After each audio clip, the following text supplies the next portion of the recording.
Bonjour à tous, bienvenue sur le blog des nouvelles technologies. Je suis au Mobile World Congress sur le stand de Samsung. Samsung qui a annoncé sa flotte de Galaxy S10, S10 Plus et S10e. Vous avez déjà pu voir ces smartphones sur la chaîne. Et aujourd'hui, je vais vous présenter la gamme Galaxy A. Donc Samsung a également annoncé le Galaxy A50 et le Galaxy A30, donc deux smartphones abordables. Pour le moment, nous ne connaissons pas encore les prix, mais celui-ci devrait être extrêmement abordable et hautement compétitif. Donc ici, vous avez le grand modèle, le Galaxy A50. Donc c'est celui qui a un écran de 6,4 pouces. Il a une résolution Full HD+. C'est toujours un écran Super AMOLED, donc ça c'est plutôt une très bonne chose puisqu'on va retrouver des couleurs extrêmement vibrantes, extrêmement éclatantes. On va retrouver ici ce qu'on appelle du côté de Samsung un écran Infinity U, et vous allez en fait avoir une petite encoche qui est visible ici en forme de goutte d'eau pour loger la caméra frontale. Cette caméra frontale, c'est un capteur de 25 mégapixels qui devrait offrir d'excellents rendus pour tous les amateurs de selfie. En termes de dimension, on va avoir une hauteur de 158,5 mm, une largeur de 74,7 mm et on est sur une épaisseur relativement légère, parce qu'on est sur une épaisseur de 7,7 mm. On est sur un verre ici, sur une façade entièrement en verre, recouvert d'un verre Gorilla Glass. À l'arrière aussi, on est sur du verre. On a ici, donc sur le côté droit, le bouton Power, le bouton de volume. De l'autre côté, on a uniquement la trappe pour la carte micro SD. Sur le port supérieur, on n'a aucun bouton. Et sur le dessous, vous allez retrouver ici donc la prise jack, le port USB-C et le haut-parleur. À l'arrière, on va retrouver donc double capteur photo, un capteur de 25 mégapixels, donc c'est le capteur principal, et on va retrouver également un capteur de 8 mégapixels pour la partie grand angle. Et un troisième, il y a trois capteurs caméra et un troisième capteur qui est un capteur de 5 mégapixels pour la détection de la profondeur. En termes de spécifications internes, on va retrouver donc un processeur, c'est un processeur Exynos, c'est le 9610, c'est un processeur octa-core. On va retrouver deux configurations de mémoire, 4 ou 6 Go de mémoire vive et 64 ou 128 Go de stockage interne. On peut évidemment loger une carte micro SD comme on a l'habitude du côté de Samsung de 512 Go supplémentaires. Le smartphone est compatible avec la technologie Fast Charge à 15 watts, donc ça veut dire que vous allez pouvoir recharger assez rapidement le smartphone. Et ça, c'est une très bonne chose sur les smartphones d'aujourd'hui. La batterie est à elle de 4000 mAh qui devrait amplement suffire pour tenir facilement une journée.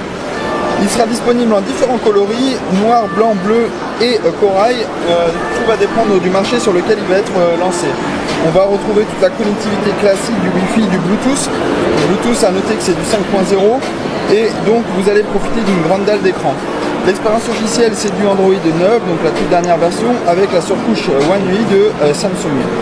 Celle-ci est un peu différente de ce que vous aviez l'habitude de voir. Vous voyez qu'il y a des bords complètement arrondis, mais elle va être poussée sur tous les smartphones et on l'a déjà vu sur la gamme Galaxy S10. Ce Galaxy S50 évidemment va mettre le gros paquet sur la partie photo. On va retrouver notamment la possibilité de jouer avec la profondeur de champ et surtout de jouer avec la caméra grand angle ou non. Donc ça, vous allez pouvoir l'activer assez facilement, et pour un smartphone abordable, ça va être vraiment une très bonne chose.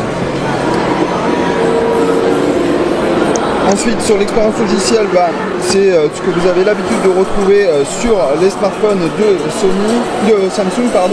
Donc vous allez retrouver évidemment tout l'écosystème Samsung avec toutes les applications propriétaires.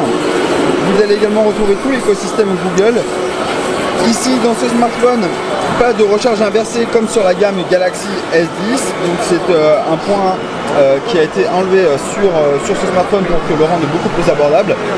Mais il reste tout de même des spécifications assez haut de gamme, et notamment le capteur d'empreinte digitale qui est logé en fait sous l'écran. Alors, je ne sais pas si on va pouvoir le voir ici assez simplement. Je ne vais pas verrouiller évidemment le smartphone. Hop. On va aller rechercher, ça va être plus simple.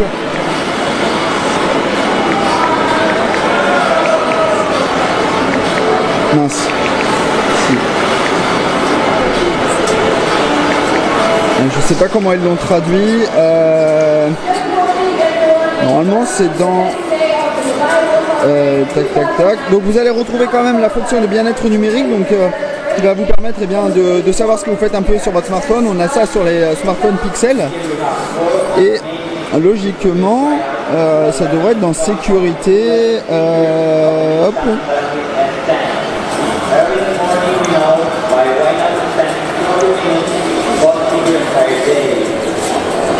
J'arrive pas à trouver la fonctionnalité, mais en tout cas vous allez pouvoir quand même verrouiller votre smartphone avec ce capteur d'empreinte digitale. Donc voilà pour ce Galaxy A50. Maintenant je vais vous présenter son petit frère ici, le Galaxy A30, qui a un écran un petit peu plus petit et des spécifications un peu moins évoluées, mais qui reste tout de même très attrayant. Encore une fois, il faudra attendre que Samsung nous dévoile le prix de ce smartphone pour savoir si c'est vraiment une très bonne option ou s'il faudra préférer le Galaxy S10e. Voilà, je vous souhaite à tous une très bonne journée. Au revoir.